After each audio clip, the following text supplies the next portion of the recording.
Bum bum bum. JollyGrim Gaming. Hello and welcome to the first episode of Crowfall War Stories Commander's Roundtable. I'm JollyGrim, and I'd like to start off by thanking all of the guilds who were involved in this battle for taking a seat at the round table. The purpose of this video is to hear the story of a great battle from the people who were there, and to help build a sense of community within Crowfall. I interviewed each participant separately, but have grouped their responses by topic and somewhat chronologically by the siege clock at the top of the video feed. The person talking should have their icon backlit like mine is now. Alright, let's get into it. The battle we're looking at in this video happened on Sunday, August 23rd, 2020, in the Crowfall Beta Dregs campaign in the Xanafer zone at the fort of El-dar Fencrow. This was a 5-guild battle for control of the fort with Dissentient and Keepers of the Dark Side defending versus 3 independent attacking forces, Wild Rhino, Lords of Death, and the Wild Hunt. Down in the description of this video, you'll see links to the websites, Discord servers, Twitch streams, and video links that they chose to share. Let's begin with Dern from Dissentient on the story leading up to this battle. Before the start of this fight, where we don't have any video, we weren't. This was right when El-dar, I think, first rolled up, and we were not sure how many they had. And you can see from the very beginning, from Beardad's point of view, it doesn't look like there's too many. And then you see them around the corner. There's just like another 15 or so. And we're like, oh, okay, like we can't like just push into the point on that. So we start retreating, and they push onto us, and that's probably the next 3.5 minutes of fighting. Now, Prometeu from KDS, you moved in just after that to attack El-dar as well. They were rather a target of opportunity as far as we were concerned. We were trying to make some sort of a alliance on the spot with Dissentient, nothing more, and they were in the enemy list. So in the first, we were fighting them previously, right?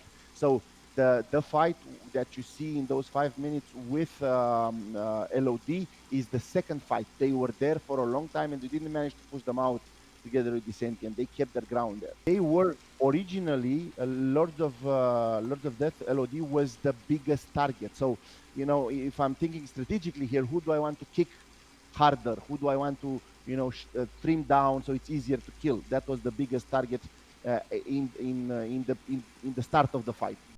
So Yianni from El-dar, you have the fort, but you're attacked by DIS and KDS. What's your move?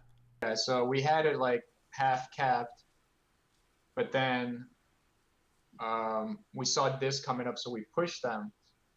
But then we saw KDS coming up on our flank, so the goal here was for us not to get sandwiched. So I called to push all the way through DIS, or even go inside DIS, because if you go inside DIS or through them, now they're in the middle, or they're in the line of fire of KDS.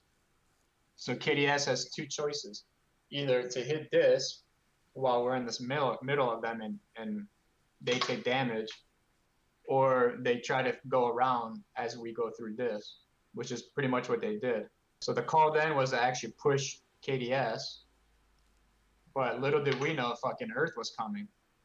I don't think anyone knew that Earth was coming. Yeah, well, we didn't know Wild Rhino was going to be coming either, and they had a lot of people.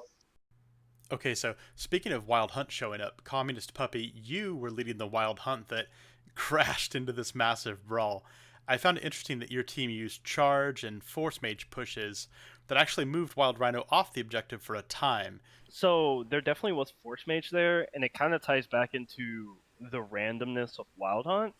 Because there's so many new players there, and there's so many people who, are trying stuff out, learning the game. Like, we don't force anybody to play what they want. You will have, in some comps, we run, it'll be like, somebody has force mage, or we'll have like 3 bards or something like that.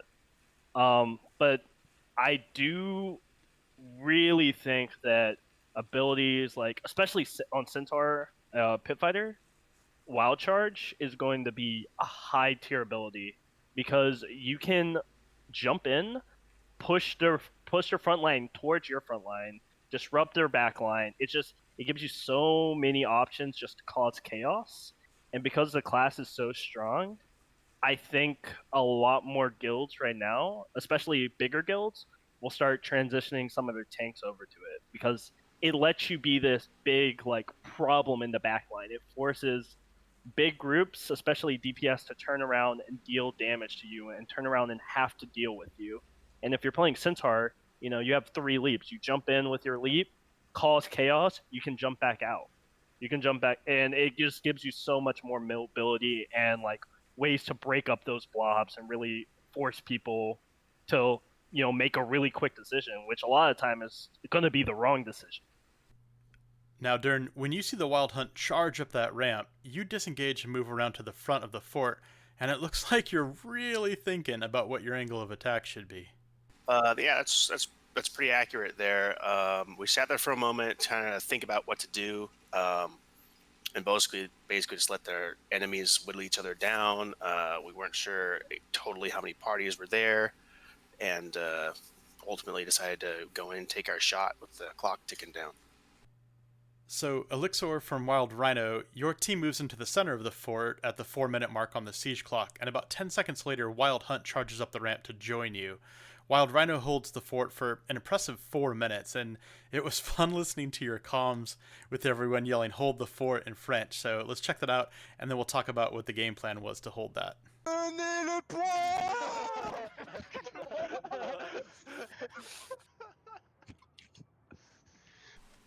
Yeah, so there is. I need to be honest. There was a plan, but that was not the plan. The plan was to rush into the fort. The Wild Rhino to all together. We run into the fort. We take the position and we hold it.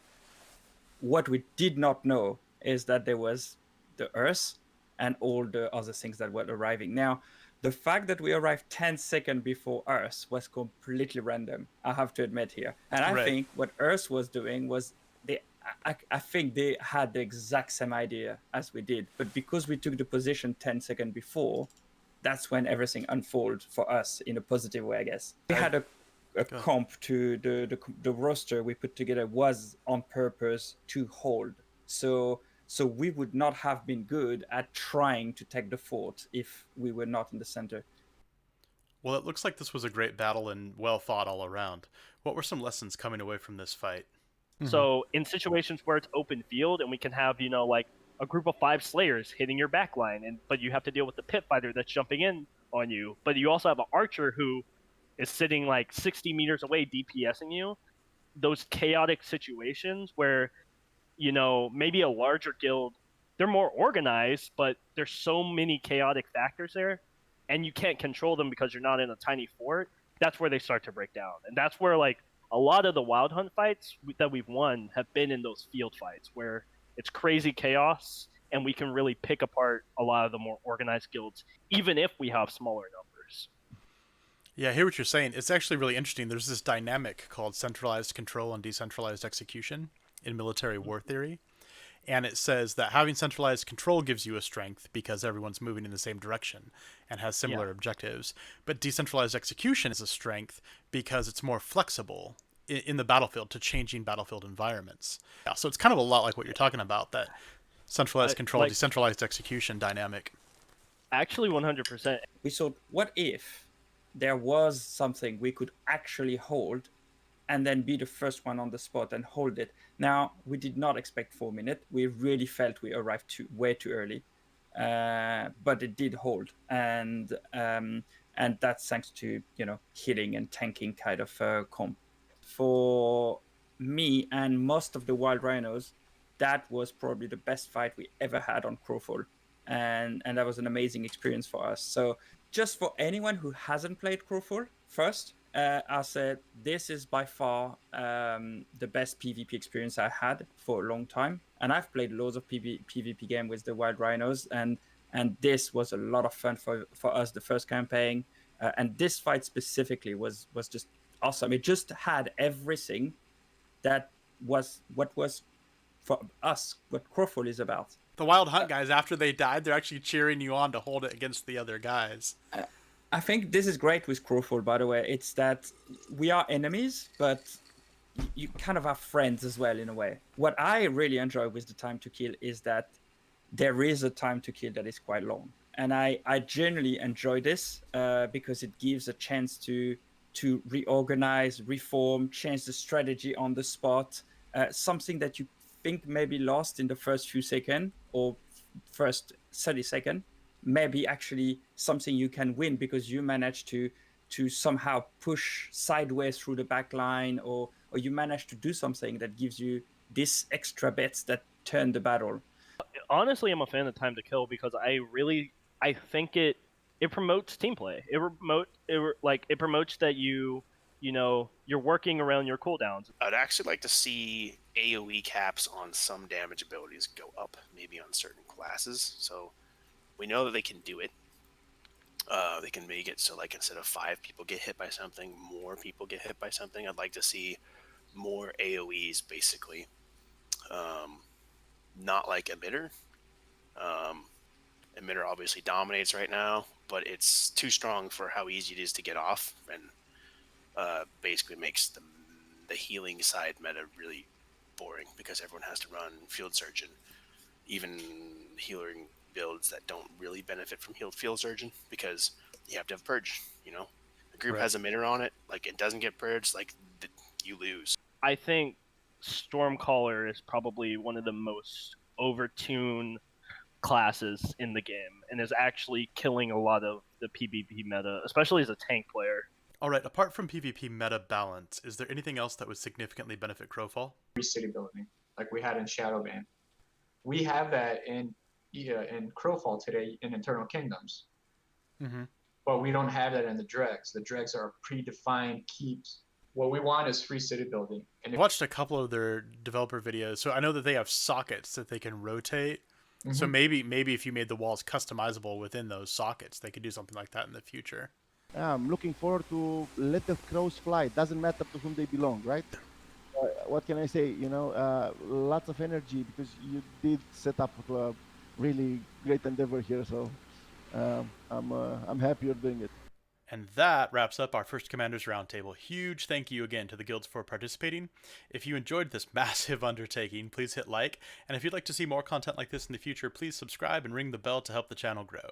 This is JollyGrim signing out. Good hunting.